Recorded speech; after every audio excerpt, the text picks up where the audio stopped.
Hello, magandang araw mga farmland. Nandito ako sa property. Ito po ay located po sa Pangil, Laguna. So, ang ganda po ng property kasi mountain view. So, overlooking po, slight ang Laguna de Bay. And then, ang bundok po ng Kalayaan Paete, Pangil. At ang kagandahan pati ang Sierra Madre. Yan o. Kita po ang Sierra Madre. Ito po ay 1.7 hectares. Or 17,159 square meters po. Titled po, clean title property. So, sa ngayon po, hindi pa develop ang kalsada papunta dito sa area. Pero, ayan po, kung nakikita nyo kung nasan yung kabayo, yan po yung kalsada papasok po dito sa property.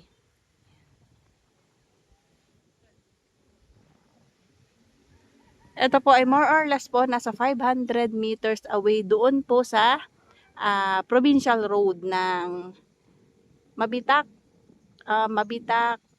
to Tanay. So, yun po dinadaanan doon ng biyaheng Tanay Halahala. Yan, ang ganda po ng view. Kitang-kita po mga kabundukan. And then, kagandahan din po, hindi binabaha kasi sloping po ang property.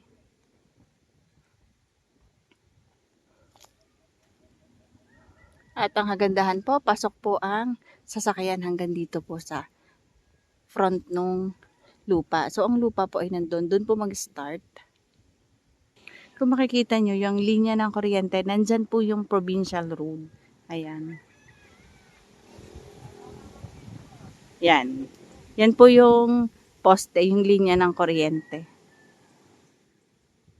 Kung magsakali magkakadaan dyan or ng barangay road, mas malapit po dito sa area ng property. Pero dahil nandito po siya, umikot pa ng konti.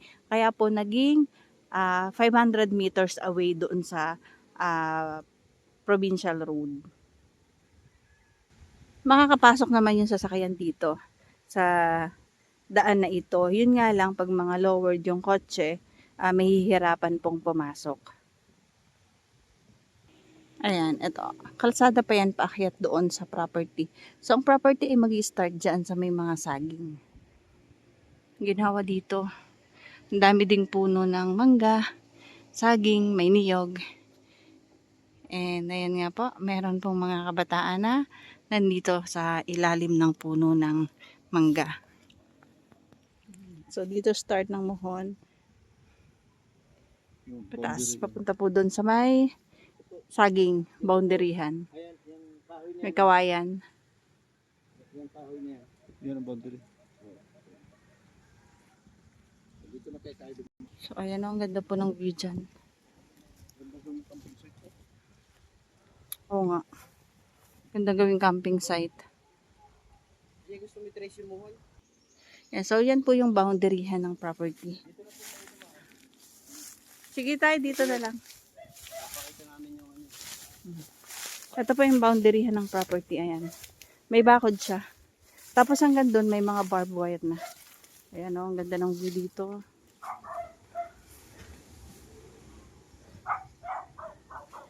Ito po ay 17,000 square meter po na slope and patag naman sa gitna.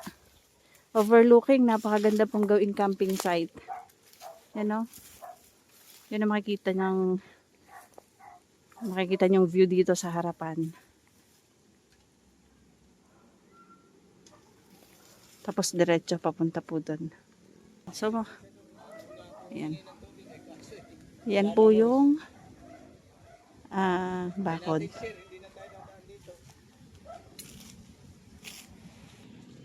Ito po yung 17,000 square meter na 300 pesos per square meter and negotiable pa po ito. Clean title at updated tax po. So madaming pong tanim, madaming prutas, abukado, saging, may mga mangga, santol, at yung view ang napakaganda dito. So sa ngayon po, medyo malayo-layo po yung kakabitan ng kuryente. Nandoon po sa area doon or dito sa mga may bahay dito sa nadaanan. Pero pwede naman po mag-solar na lang. And ang tubig, meron naman pong nakukuhaan ng tubig doon sa area sa kabilang bundok. So ayan, ito po ay avocado.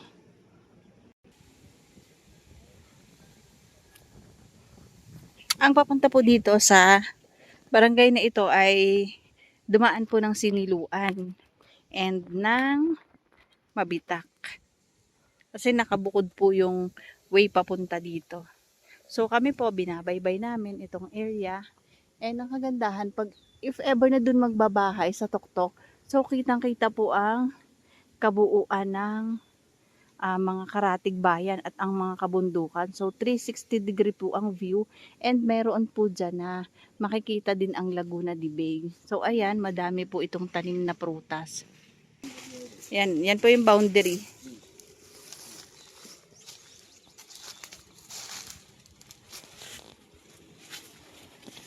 Ano po ang muhon sa baba? Ang muhon po niya nandun pa sa baba. So hindi po kita dahil nandun na po sa paibaba nun. Sapa po yung kabila niyan, patay na sapa. So yan po yung bakod. Kami po ay paakyat na.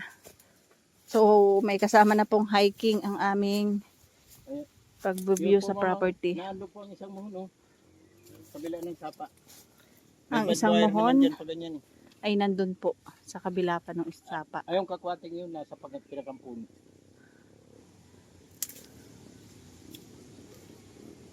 Ay, hindi na tayo lulusong, malalim yan, eh. Sige po, wag na po lumusong at malalim. Baka po hindi na tayo makaakyat.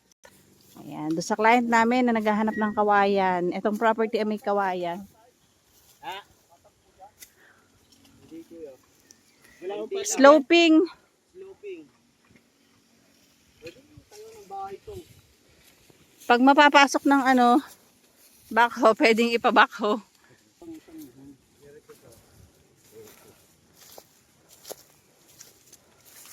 Yan. Dito po yung isang muhon. Yan po ang isang muhon. Katugon ng muhon doon. Yun yung katapat ng nasa baba. Tsaya yan. Laguna de Bay. Yan, picture niya. Pinicture nila nung isang araw. Yan, nandiyan po yung muhon. Yun. Tapos diretso pataas. Yun yung muhon. Then pa diretso doon. Yun yung bakod. Man lang yan? Diyan taas pa yan? Ganito. Oo, malayo pa. Malayo pa. Malayo pa.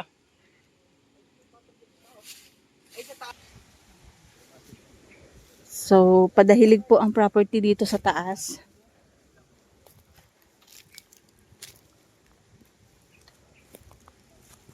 And diretso pa dun, pataas pa. Ito naman, kaya lang po may bakod, is gawa po nung kanilang mga gulay or halaman dito.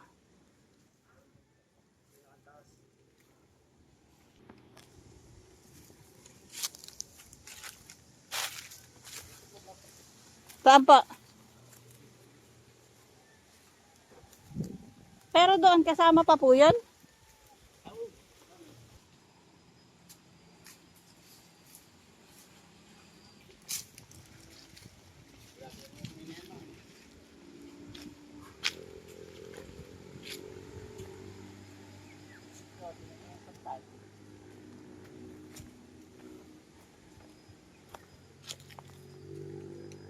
Yan po ang Laguna de Bay.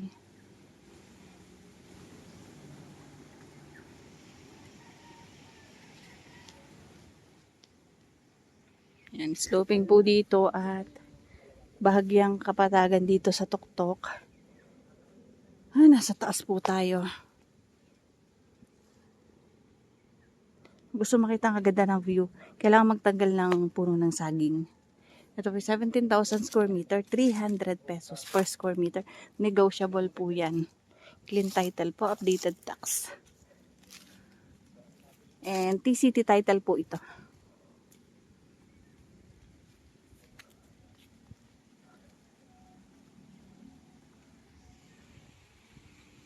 $500 meters away lang po sa provincial road. So dito nga po, kita ko po yung provincial road.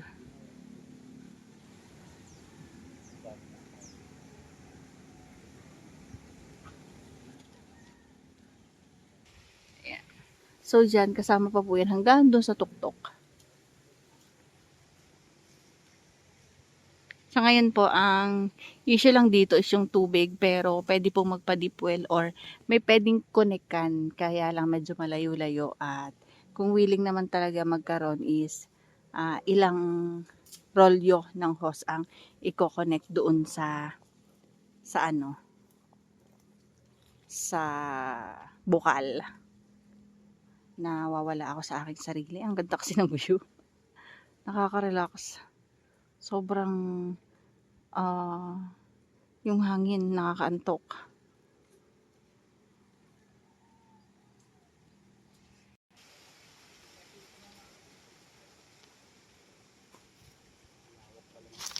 So may mga portion na hindi naman ganun katarik, na halos flat.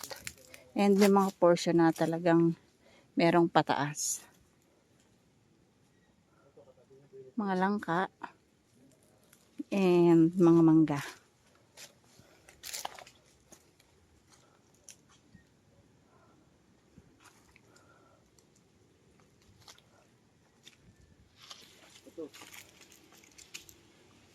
Mangga. Madami pong mangga, ano. Ay, ang inyo lansones, saan nyo tinanim? Namatay ho yung lansones. Ah. Pero hindi po kayo nakabuhay. Ayan. Ito po 17,000 square meter po. 500 meters away from Provincial Road. Yun po yung Mabitak. Oo, Mabitak. Mabitak Hala-Hala Road. Ayan. Hanggang saan pa po doon, tay? Yan ang saging yan. Ayan, yung pong saging na yan, hanggang doon po yung boundary ng property. Ito pala. Diretso. Tapos diretso. Diretso pa ganoon, pa ibaba. Ito, hanggang doon pa yun sa tuktok. Yung pong tuktok kaya nito, patag na. So, nandito po ako sa taas. And, saka po yung property na yan. Yan, yung mga mangga. Yung mga saging, yung mga mangga. Yan. So, malapit na kami dun sa tuktok na dito. Titignan ko lang po kung kakayanin pa ni tatay umakyat. So, sa side na ito, sa area na ito is slope na po. Pero nakakaakyat kami kasi meron siyang mga pinakadinadaanan ng tao. So, once po matanggal yung mga saging, napakaganda po. 360 degree na po yung view niya. Kasi ito, part po yan ng Paquezon. Yung area na yan. And then, ayan po ang area ng mga kabundukan ng Paete, Pangil. And pag nandun po naman sa taas, sa kabila, nandun po ang Laguna de Bay. Yan, kita na po dyan.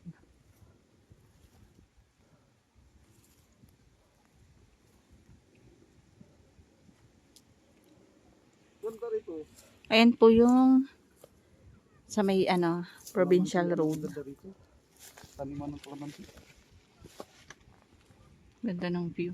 Tapos, pag ganun, paakyat po doon. Yan lang ang Ando yung, saging na yan. Yan. hanggang dyan yung boundaryhan sa may saging. Pag nandiyan ka sa tuktok, super ganda. Ganda gawing camping site. Ayun mga farmland, yung kaong na yan, nandyan po yung barbed wire. Pataas. Oh, sarap ng hangin.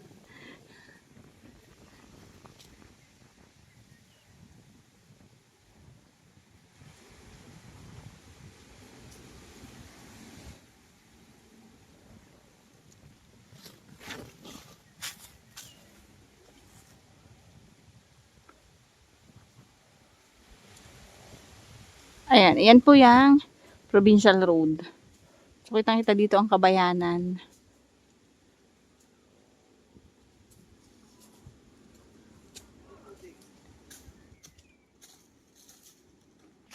Yung kawayan na yan, yan po yung pinakakanto.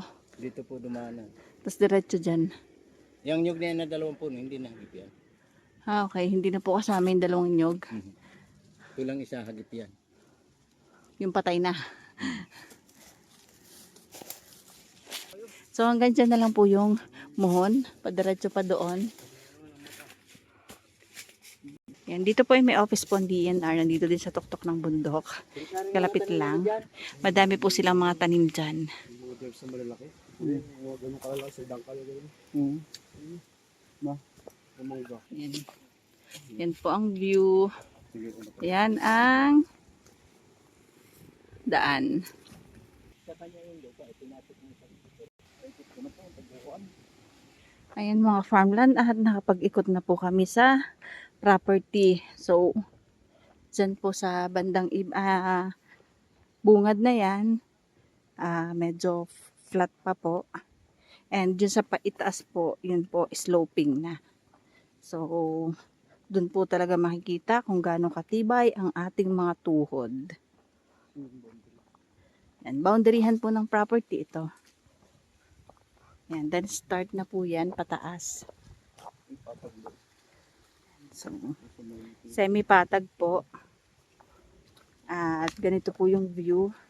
Abot naman po ang ang sasakyan hanggang dito sa may bungad ng property. Wag lang po talaga mga farmland, wag lang pong mababa. Kasi yan po yung daan, rough road. Baka po sumayad kasi yung ilalim. So hanggang dun po yung sasakyan, pero pwede po hanggang dito. Kasi yan na po yung property pataas, yan na. Sakop na po yun ng property. So, paano mga farmland? Inulit ko po, ito po ay 17,000 square meter po.